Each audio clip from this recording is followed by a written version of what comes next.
মৌরলা মাছ, এটা একদম ছোট ছোট, একদম ছোট ছোট মৌরলা মাছ। এটা মানে বাঁচতেও হবে না, একদম ছোট ছোট। এই মৌরলা মাছ দিয়ে আমি কি রেসিপি করি দেখতে থাকবেন। হ্যালো গাইস, কি সুন্দর দেখতে লাগছে, মানে শুধু ধুলেই হয়ে যাবে, আর কিচ্ছু লাগবে না, শুধু একটু ধোবো বাস, পরিষ্কার হয়ে যাবে। মৌরলা মাছটা আমার ধোয়া রেডি। নিয়ে নেব মূলো। মৌরলা মাছের সাথে মূলো দিয়ে আমি চচ্চড়ি করব। আর কি কি দিই দেখতে থাকুন। বড়ি ভেজে নেব,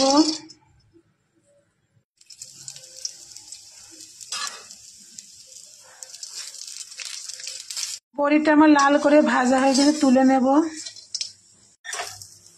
কড়াইতে একটু তেল দিয়ে দিলাম, জিরে ফোড়ন দিচ্ছি, কালো জিরা ফোড়ন দিচ্ছি। কড়াইতে দিয়ে দেবো, পেঁয়াজ দিয়ে দেবো, মূলো দিয়ে দেবো। মৌরলা মাছগুলো আমি দিয়ে দেব, বেগুন দিয়ে দেব, দিয়ে দেবো স্বাদ মতো নুন, দিয়ে দেবো হলুদ পরিমাণ মতো। সবগুলো দিয়ে আমি নাড়াচাড়া করে নেব।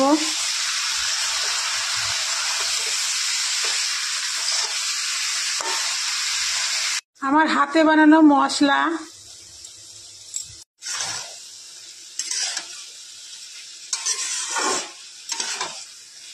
নাড়াচাড়া করে নেব, ভালো করে মাখিয়ে নেব।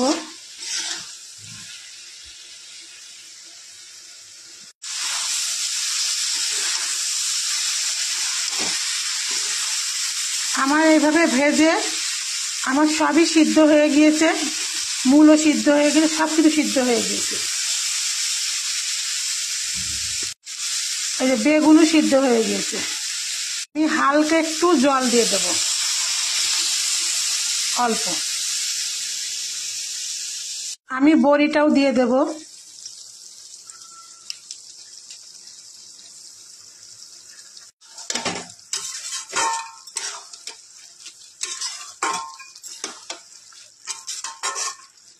আমি কাঁচা লঙ্কা চিড়ে দিয়ে দিলাম 4-5টা।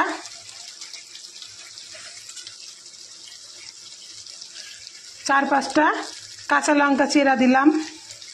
পোস্তটা বেটে নেব, পোস্তটা বাটা হয়ে গিয়েছে, দিয়ে দেব পোস্ত বাটাটা।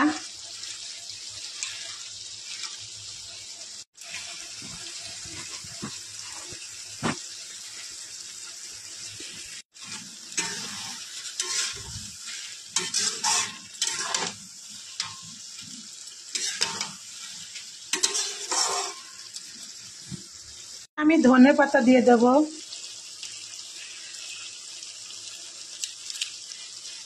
আমি ওপর থেকে একটু সরিষার তেল দিয়ে দেব।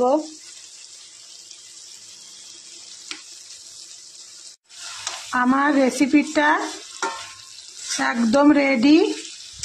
মৌরলা মাছের চচ্চড়ি মূলো দিয়ে মৌরলা মাছের চচ্চড়ি একদম রেডি পরিবেশনের জন্য। হ্যালো গাইস, আমার চ্যানেলটিকে সাবস্ক্রাইব করতে ভুলবেন না। আমার চ্যানেলের নাম হাই চন্দনা ইউটিউব চ্যানেল। অবশ্যই একটা লাইক করে দিয়েন। আপনারা এভাবে ট্রাই করবেন। এখন তো মূলোর সিজন, আমি তো মূলো খাবো না মাঘ মাসের থেকে, এই জন্য পৌষ মাসের আগ পর্যন্ত মূলোর যত রেসিপি আমি টুকটাক করতে থাকছি। হ্যালো গাইস, আমি পরিবেশনের জন্য উঠিয়ে নিচ্ছি।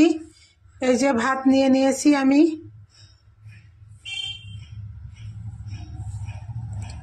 এই ভাত দিয়ে আমি পরিবেশন করব। আমি একটু ভাত দিয়ে মেখে খাই।